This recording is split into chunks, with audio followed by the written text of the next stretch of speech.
I'm Scott. And I am Luke. And I'm Jonathan. And this is the No Way to Hollywood podcast. Thanks for joining us. This is Hope indeed that podcast that you clicked on to watch this. So thank you. Luke is apparently still shocked that you actually clicked to watch our podcast. Where Jonathan... I noticed that there are 25 subscribers. So to the 25 of you, you're awesome.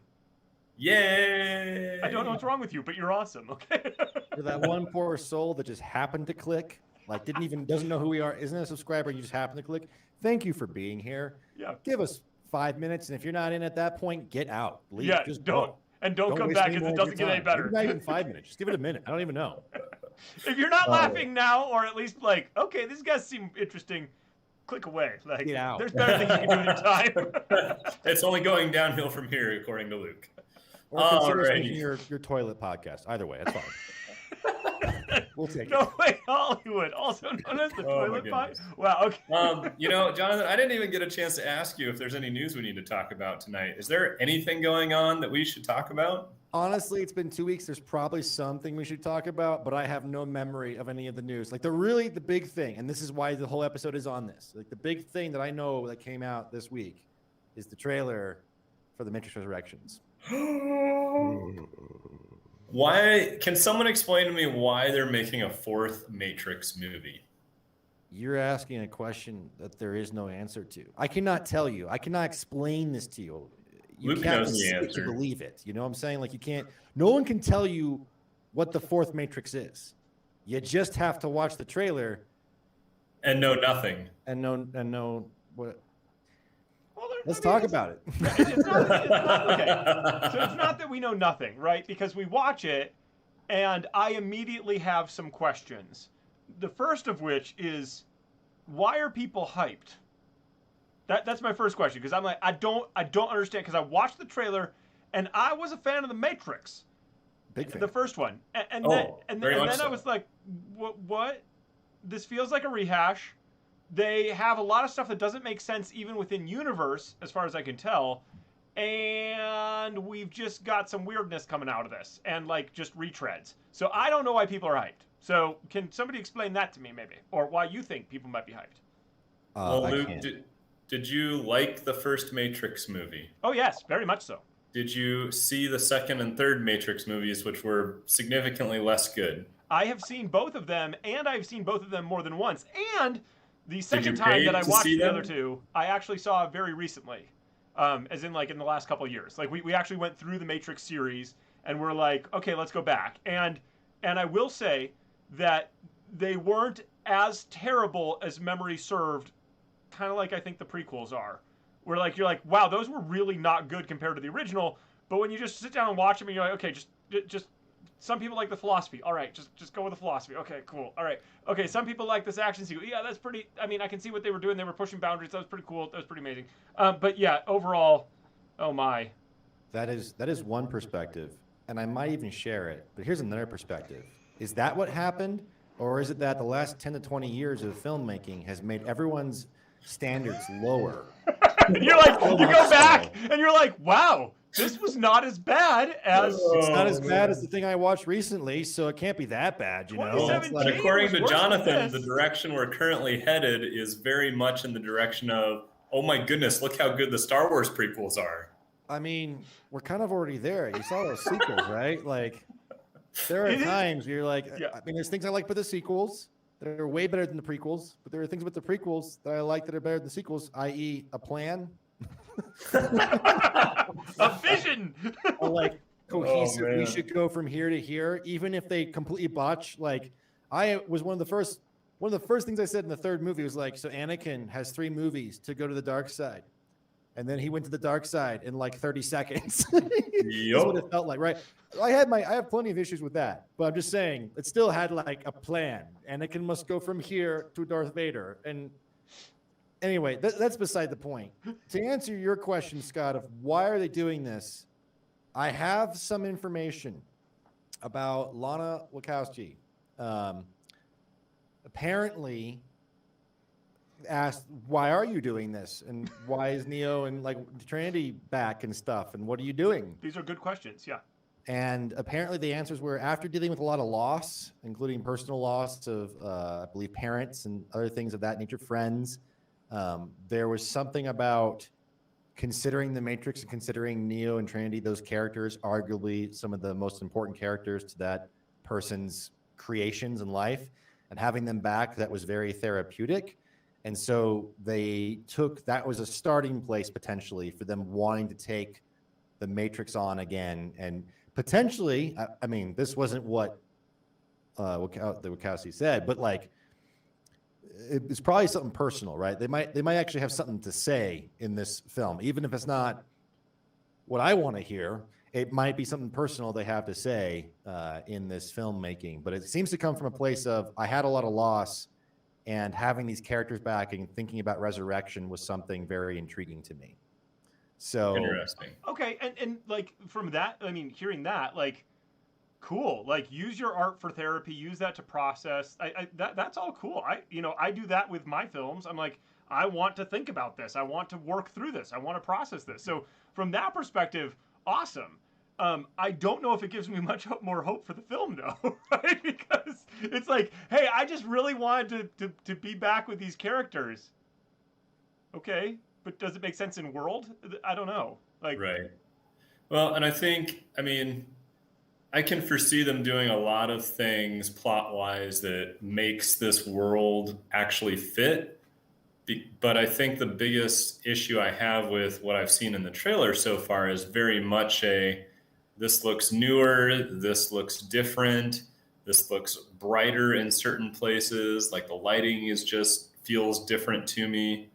Like, how is this going to fit? Now, granted, you're in the Matrix, so it's gotten reborn infinite numbers of times before. So the simple answer is, well, after Neo destroyed the last one, they just built a new one. Well, and that's where what's her name? The girl, the little girl. She's like, I built this new space for Neo, and it's this beautiful new universe, right? So like the end of the third actually has that color scheme, has that approach, and so this does fit to that. I didn't notice that per se because I didn't really care about the third one. But thanks, Critical Drinker. There is definitely, that is definitely a part of this. Right. But okay, so I don't even know where to start, because we can just go down to like, what is this trailer? What is this movie potentially going to be? And what do we think about it? There's that whole line of thinking. And then there's what Luke brought up immediately, which is, why is everybody losing their minds about this trailer? Why is every article I've seen say something along the lines of stunning Matrix trailer, spectacular Matrix trailer, wowing Matrix trailer? Everything I've heard has been largely positive about how good this trailer is and how much it gets people hyped. I've also heard the comment from multiple sources about how colorful this Matrix is. And I think, Scott, you're sort of mentioning that too, that it looks brighter. And that's, I would actually agree with that terminology more than colorful. I would say brighter, more traditional filmmaking. Colorful is a word people keep on using, and it keeps bothering me deeply, because I'm like, I don't think it's actually quote unquote super more colorful. Now, granted, you can go back and compare screenshot to screenshot the Matrix Reloaded, for instance, or Matrix Revolutions, and then put this film's trailer, out there. And sure, it's gonna seem more colorful, but when that's not what I'm understanding people to mean, and maybe that's exactly what they mean. Maybe they just mean, from the Matrix movies we've understood before, this is so colorful in comparison to them, and maybe that's what they're trying to say. But the statements I've been hearing are, this movie looks so colorful. I'm like what? Guardians of the Galaxy? That's a colorful movie. Right. I don't know what you're talking about when you say this movie is quote unquote colorful. Well, it's much more. It's got a lot more neon, and that's where I think that, especially with Keanu Reeves' hair and all that stuff, like the John Wick jabs are really landing for me. I'm like, yes, that just keep double tapping that all the way in, because this is it just feels so John Wick from a look and feel standpoint, and that's where I really appreciate those comments.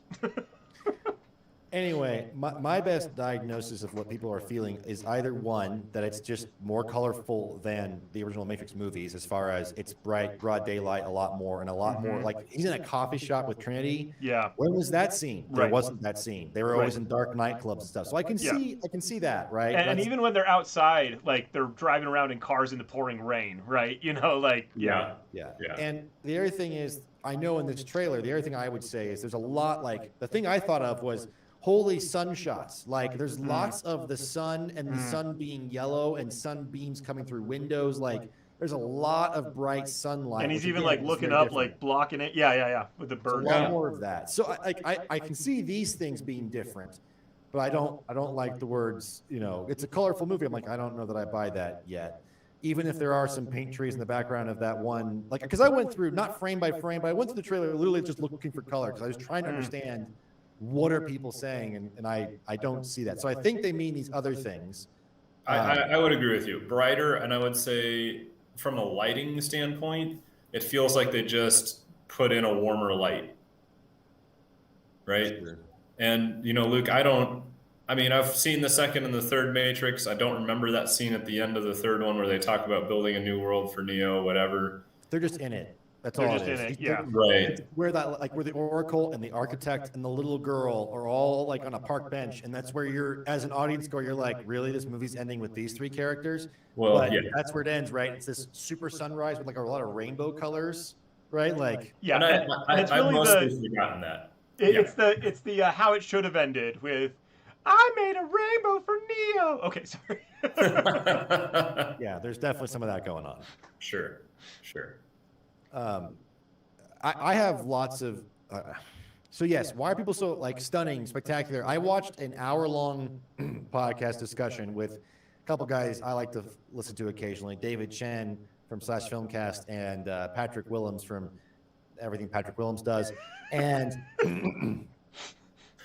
they were like, Patrick Willems in particular was super hyped about this story, like this film and this trailer, and so is David Chen. So why is Patrick Willems hyped? I don't even know if I can give you. I think that one of the things that he did say that I think I understand on some level is he's like, this is a big, like, franchise blockbuster, and it's a sequel nonetheless. And I have no idea what's going to happen in this movie. Okay. Even after the trailer, and that I think excites him. Right. I mean, except that it feels like the first 20 minutes or so is going to be a rehash of the first film. Like, that's what it feels like so far. There's so much nostalgia in this trailer. They really are trying to build off of the memories that we have of mostly the first Matrix, because that was really the only good one. And I mean, the White Rabbit's there. You've got Neo doing his thing. You've got the Morpheus fight again. You've got the pills. Yep. You've got training stuff. And that's even some stuff that this other David Chen brought up and was like, I'm scared about how much of a rehash this might be. And I think that's fair. But at the same time, I just want to point out that my personal experience with this trailer did not make me feel nostalgia. Not even a little bit for The Matrix. I think there's a lot of things going into that. I saw the code. I know I saw the code. I know I saw red and blue pills. I know I saw people doing like flippity flips and agents. But here's the thing. All the rehashing you're talking about made me feel like that's not The Matrix. Yeah. That's not The Matrix. That's also not The Matrix. That's not The Matrix. Like, I've seen that movie a bunch of times. I love that movie. And this is not that movie. It was great to watch it again in Dolby when it came out. I know. For the anniversary. It was great. It was fantastic. I guess what I'm trying to get at is where I'm not trying to have a closed mind about this film. And granted, the last two sequels were not great, but I'm not closed off to seeing this movie. I am curious. I want, like, if for no other reason than just, why'd you do this? Or what did you come up with? And how good or bad is it? Or what is the thought process? I'm just curious. I happily see. And if I can get, that's the other thing. Every one of those movies, all the sequels included, have at least one well done, set up, like, action set piece. At least one. And I enjoy them to this day, even though I'm still bothered by the goofy acting, or I don't think the story's that great, or whatever, right? Like, it's still really good. So if I can get one of those out of this, that will also be worth it to me. But all that being said, even with all that willingness, all the nostalgia played like in complete reverse for me. I didn't get the warm fuzzies. I didn't get the excitement. I didn't think, ooh. All I thought was, no, like, that's not this. I understand, like, the concept of Neo being at therapy and whatever, there's screenshot guys who've gone in there and have found frame by frame in some of those flashy sections. There's a shot of Neo with with robots in the real world, and they're probably fixing his body and putting him back into the Matrix, which That's not super great. But at the same time, no matter how you resurrect him, whether it's a program, whether it's his consciousness got stuck in the Matrix, whether it's they fixed his body and put him back in for some, it doesn't matter. It's all going to be space magic, and we're just going to go with it because that's how the story's going to work. Yeah. Okay. And that's fine. Like, it's fine. That's fine. If you, whatever, just make me swallow that red pill, like at the very beginning. You know what I'm saying? Yeah. But yeah, there's just something about all the iconic imagery and trying to repurpose it where it's like kind of clever, you know, like, okay, blue pills, he's taking pills to not know, he's going to therapy. Like, that's kind of interesting. But it just does, like, okay, here's another thing. In the first Matrix movie, and in the sequels, but in the first Matrix movie, what city did you think they were in? They were in exactly. Movie City. I think that in the Matrix trilogy, you're not supposed to think of any specific city. Yes, agreed. You're supposed to think this is any city. This is every city. And then you find out it's the Matrix City, right? Right? What city are we in this movie? They're the landmarks. Yeah, I'm bad with geography. Don't care. San Francisco. That makes sense. Yeah, that's right. That thing's from San Francisco. Right? There's landmarks. Literally, the first shot is telling you that we're in San Francisco. Now, where might that be interesting? You know, I've heard a theory, again, Patrick Willems and David Chen, one of the theories they suggested was, what if the Matrix trilogy was actually a series of movies in this universe that Neo has watched for some reason and doesn't believe are real, and that's why he's going to therapy, and everyone talks about the Matrix because it's this whole, like, you guys stuck in that Matrix gag, you actually thought that stuff was real? I know you look like the main character, but come on, man. Like, that's one theory, which... that's incredibly meta, and I'd be curious about that, and that would sort of make things interesting because, again, part of the idea of the Matrix was to make you feel like you didn't know what the real world was. Like, you might yourself be in a simulation. You wouldn't even know if you were in the Matrix. So maybe they're trying to get that vibe again. But also, why San Francisco? Why show me landmarks? Why make it so different in that regard? And there might be some good story reasons.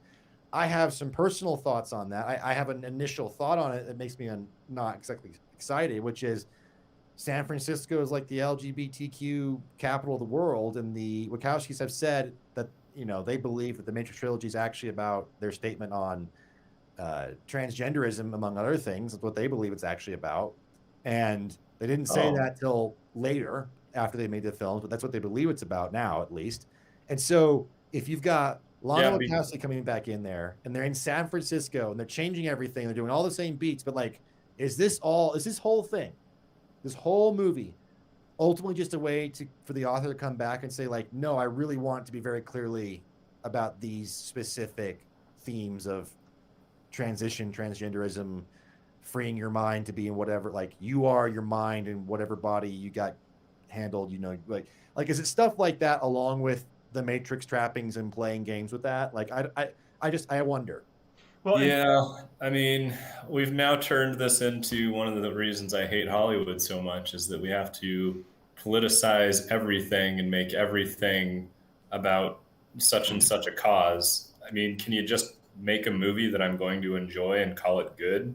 Well, I just want to say, I don't know. Like, we don't know. Like, it might be that it's that way for them, but I don't know if they'll be that on the nose. I don't know if they'll be on that nose. Like, maybe they'll just be like, hey, this is just the movie and there's some stuff in there that we threw in. Yeah, but it's just the movie. Well, but you can make really good movies and tackle really hotbed political issues, and sci-fi is the real great place to do that, right? Like, I've read about how, you know, the first interracial kiss on television was in Star Trek because you're in a fictional world where you can just do these things that are more idealistic or whatever like that. So you can do stories that tackle these kinds of things. And the difficulty today, it just seems, is can you do it without it being on the nose? Can you make it instead part of the world, and can you tell that story, right? That's interesting. I think also, like, maybe if we're going from like Anytown Computerland to like, here's specifically this city in this era, right? Because the whole idea was like, hey, it was actually in the 90s because that's when they made the movie. So, that's cool. But like if you make it here now, it's in a real place. Well, then that adds to this question of, are you in the real world or not? So maybe that's playing into it, possibly. I think my question and kind of issue with this, right, especially if we're talking transgenderism or whatever, I'm interested in seeing what the residual self-image thing is all about, because at least in the original, residual self-image was like how you see yourself. And I could totally see how, if from a transgender world, like when you get to the real world, what you were in the Matrix is totally different than what your physical body is, right? So if you're going to do that, like by all means, like give me that in the world. And I think that will actually make sense. Which would be very interesting, and I don't know, it'd be interesting. We kind of did something like that in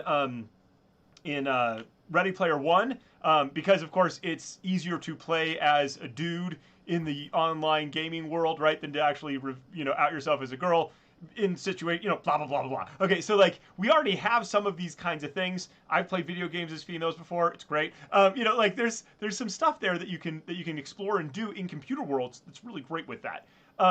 But then my question from a world building perspective, and this is from the moment I watched the trailer, I was like, why are Neo and Trinity themselves still and a little bit older, and everybody else is a new person, right? It's totally Morpheus. I don't know if it's Morpheus's little brother, but it's Morpheus, and it's totally the Oracle, but I don't know who she is, and it's totally this like White Rabbit chick, but now she actually has a major part to play. Okay, and like it's all these same people, but they're not the same people at all. But our two main characters are. So what's that all about? And that's where, is this are we doing a multiverse where there's another Matrix running somewhere? Like, I don't know. So that's some stuff for me that I'm just like, I don't know how you're gonna pull this off in world, because in world you had the fun little switcheroo of, oh no, our actress died for the Oracle, so we'll come up with a reason, and then everybody in the audience laughed because no one bought it, and so now you've got something else you're doing. And I kind of miss not having Agent Smith there. Like, where's my Agent Smith? Like all this stuff. I mean, granted, he blew up, so like whatever. But like, if you're gonna bring people back, kiss kiss bang bang style, like bring them all back, right? This is true. I mean, and if it is a different Matrix world, you have the ability to recreate the same characters, right, in a new world. So there's not a reason that you couldn't have those same characters be there. Right. I mean, I played enough MMOs that like you're just talking to the same people over and over. I play Final Fantasy. There's always wigs and all that there inside. So I don't know. Yeah. I don't know, guys.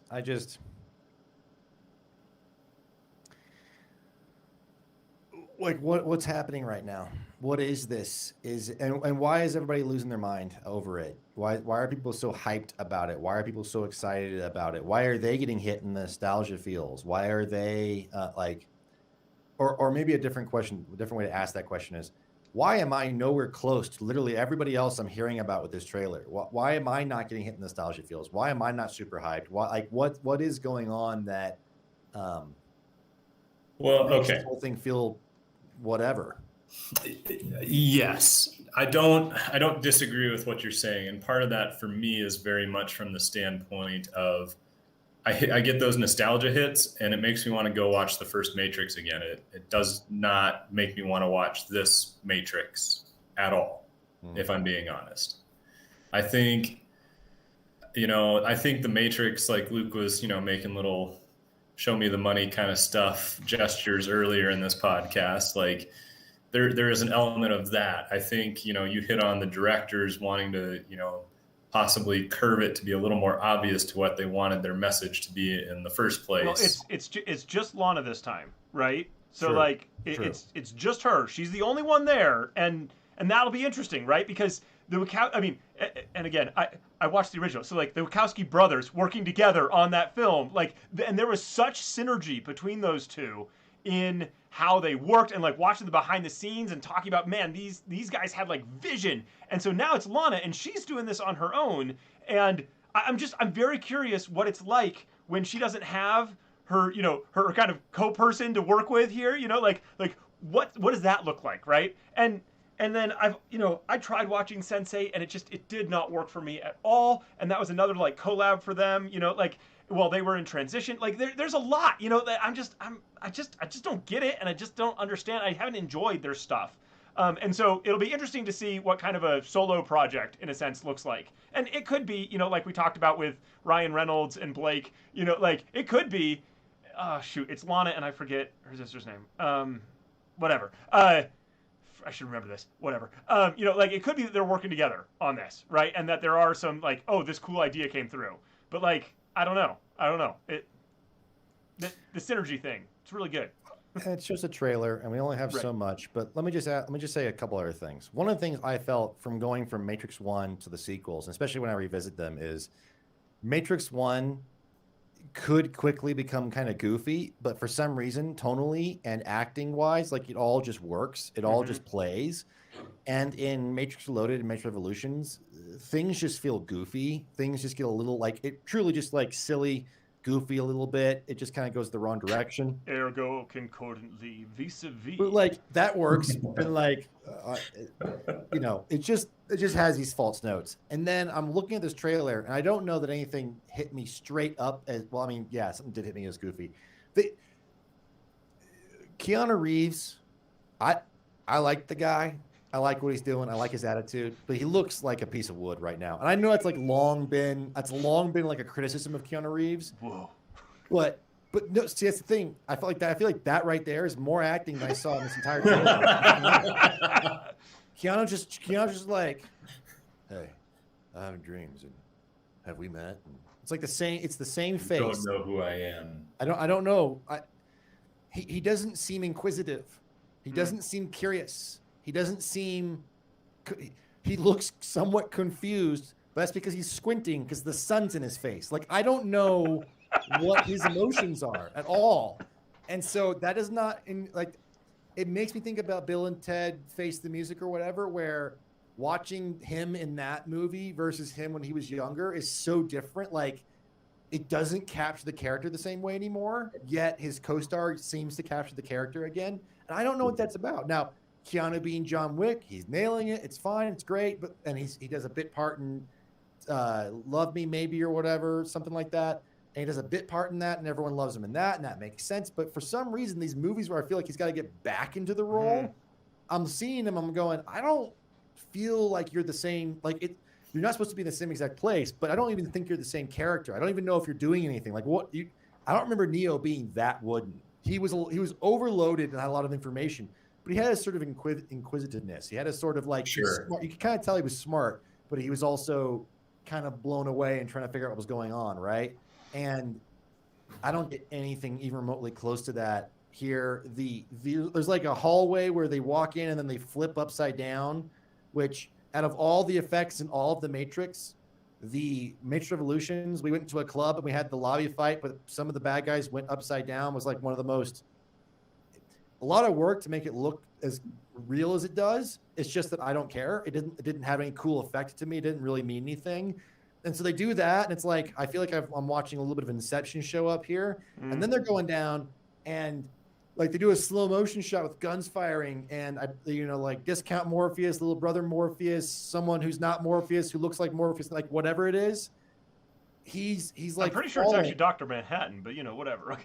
He's falling, and he looks so goofy. His face, he like just looks so goofy when, again. My memory of the Matrix slow motion stuff is people look badass. They look good. They look cool. They look like they're getting things done, right? And it just there's a goofy thing going on. It's like what's going on with the acting. It's everything's bright and you're trying to do something different, which could be very interesting, but also like, are we having a rom-com in a coffee shop for 5 minutes? Like what's going on there? Well, there's also things just like from an imagery standpoint, right? Like in the original Matrix, like the mirror was this huge thing of like, are you seeing yourself really? Are you actually seeing the world? What's actually real? What do you actually like? What's reflected? What are you actually witnessing? And then holy crap, it's taking over. And what are you gonna do, right? Like, and then this time it's like go through this doorway and walk out a mirror. Yep. Yeah, but also he looks at himself and sees old him or old like Smith, maybe him or like, and then a couple other things that I don't hear anyone talking about, but just. in the credits, like at the end, the titles reveal, right? There's matrix code going down in green, which is classic. Then there's a little bit of green code going up. And then there's like orange, yellow, gold code that's going up. And that just hangs out there a little bit when they give you some like names and stuff. And we know that orange gold is associated with Neo in the End of Revolutions, when he is like seeing, in the real world, he can still see everything. It's machine oriented, right? Right. And so there's all these little motifs and suggestions. One of the things that the David Chen and Patrick Williams thing they brought up was there is, I don't know if you guys caught it or not, but there's some club or something where there's a SWAT team getting things done, but there's projections of the original Matrix movie being on the wall. So what's that about? Right? Like, there are definitely curiosities and questions, but again, I feel like I know nothing. I know nothing what's going on, and that's on the one hand great. On the other hand, it's sort of like, but everything I do know is aesthetic, is stylistic, is, you choose the white, the pill Alice song because you have Alice in Wonderland motif, you have a pill motif, and I don't really care. You save your Matrix motif, right? The actual score is going to get me have the feels to the very end, so that's fine. But I don't know, guys. Like, there's all this stuff happening, and there's people getting hyped about it, and I'm looking at everything going, not only would I be cynical and skeptical about this from the get-go, because I went through Matrix 2 and 3, and why are you doing this? Beyond that, your trailer and the way you're doing it, and the acting, the aesthetics, all the decisions, it's different. It's something we don't understand. And so, yeah, I'm curious. It could be interesting. It might even have some good qualities. But overall, I don't understand why everyone's loving it. I don't understand why everyone's into it. Well, I will say that watching the trailer, I definitely was like, wow, it's the Auralnauts trailer beat by beat, except that they missed a couple of the good ones. I am the action. I am the reaction. Okay, yeah, so good. Okay. And we must remember that this is a trailer house somewhere, right? Yeah, this is a marketing team. Yeah. This is not the actual filmmakers. Right. Yeah. Right. Well, this is some of their work, but not. There is so little plot given away in this trailer, other than, it literally is a trailer, in my opinion, about nostalgia / hey, look, we're nostalgia in a new world, right? It really, I don't even know what the movie's about. Right. And I don't know that there's going to be anything. It doesn't appear that there are any scenes outside of this new Matrix world. Well, and that's another question, though, right? Like, how integrated are the worlds now, and whatever else, right? And truly, yes, this is trailer 1. So, what by the time we get to trailer 3, like, what are we going to know? What are we going to feel? Where are we going to be at that point? But yeah. But what's the point? Why do this? Like, what? Okay, let me just ask this: are either of you interested now in seeing this film any more or less than you were before you saw this trailer? Okay, so to me, this trailer has Star Wars Episode 1 written all over it. Like, very much the, hey, we're back in this world and you should come look at it. And am I going to get excited because I liked The Matrix? Yeah, I'm going to get excited because I liked The Matrix. But what did we get in Episode 1? Ultimately, it was a movie that I watched once and I got excited for the nostalgia things, and then I thought about it and went, man, that movie really sucked. So maybe I shouldn't be so excited about this movie. I feel like our experience with Matrix 2 and 3 was, hey, they can take this awesome world and make it suck. So why am I thinking that this movie is going to do anything except not be the experience that I want to have? Now, will I go see it? Well, yeah, I've got A-list. Of course I'm going to go see it. But whatever. But whatever. That's but with 2 T's. Okay. No. As for me, I am interested in seeing another trailer. Give me something else. Let's see how I feel. This trailer does not push me to say yes, I want to watch it. It doesn't push me, I guess, further away, because when I first heard about Matrix 4, I was like, what? So this movie is, I'm still there. I'm still in what land? So there we go. I think all of us are pretty much keeping this one at an arm's distance for sure, and trying to kind of stay back. I think, like any franchise, that they build off this concept of the super fan, and hey, let's give the super fan something that just enough to keep them coming back, so that if we ever wanted to take more of their money, we can.